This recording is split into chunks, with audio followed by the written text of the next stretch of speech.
If you love me, I love my wife above all else. I have loved her since the moment I first laid eyes on her.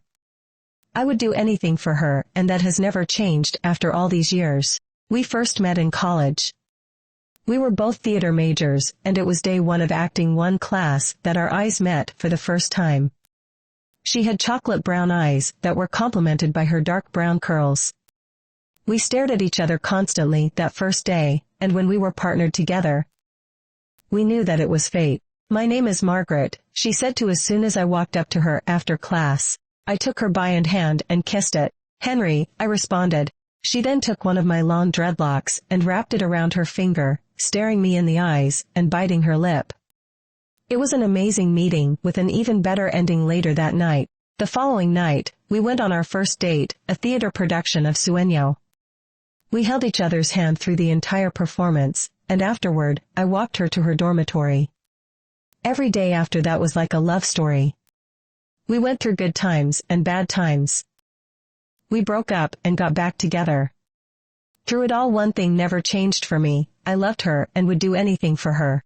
We got married after graduation and went on to become very successful in the stage acting scene. We were considered a power couple and were always cast in romantic roles opposite each other. It was easy to bring the true deep love that we felt for each other to the stage. And it was nice to make money from it. One day, our lives took a turn. We had just finished a successful performance of the stage play The Clean House when we were approached by a member of the audience. "That was an amazing performance," he said, a creepy English accent behind his words. "Why, thank you, you're sweet," said Margaret, gripping my hand. I could tell this guy had creeped her out, but being a talented actress, she was able to put on a nice front. "I've been watching you two for a very long time," he continued, his pale blue eyes staring into Margaret. "I am very much a fan of your work. Every performance is riveting, and I can tell that you put true passion into your exchanges. You two must truly love each other." "We do," I said, stepping slightly in front of Margaret. "We love each other very much. I would do anything for her." I looked at her, and she gave me that beautiful smile of hers. "That warms my heart to hear," he said as he put his arms behind his back, and looking up into the night sky. "True love is a valuable gift that is often taken for granted. If you're not careful, you can easily lose it forever, and it can never be replaced, no matter how hard you try." He then looked at me, and I could see just how disturbing his pale blue eyes were. "Hold on to that gift. Cherish it forever." He began to walk away before I asked the question that had been bothering me since we met. "Who are you?" I yelled. He stopped and turned his head. "Your biggest fan," he answered. He then walked away. Margaret and I looked at each other, baffled at what had just taken place.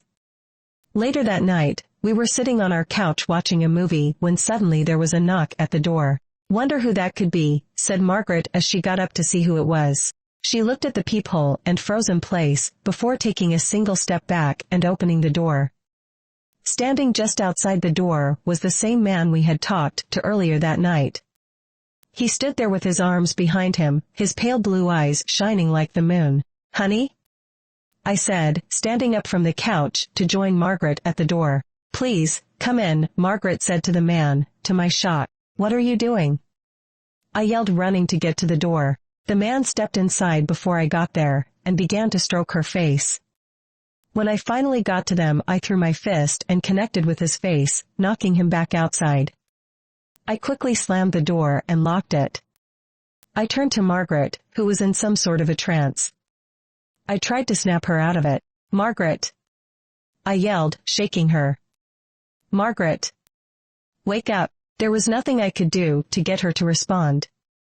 I shook her, slapped her, even splashed water in her face. Nothing. Nothing would work. Suddenly, the lights in the house went out. I looked around until I saw the silhouette of a man standing outside our living room window. I blinked and it was gone. I began to panic and ran to the gun safe in our bedroom.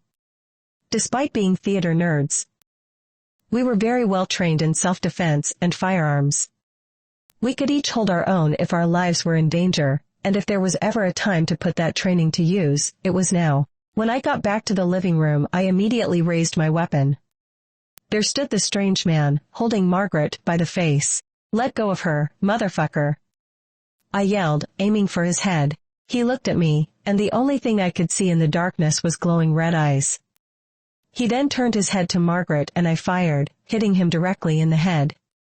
He fell to the floor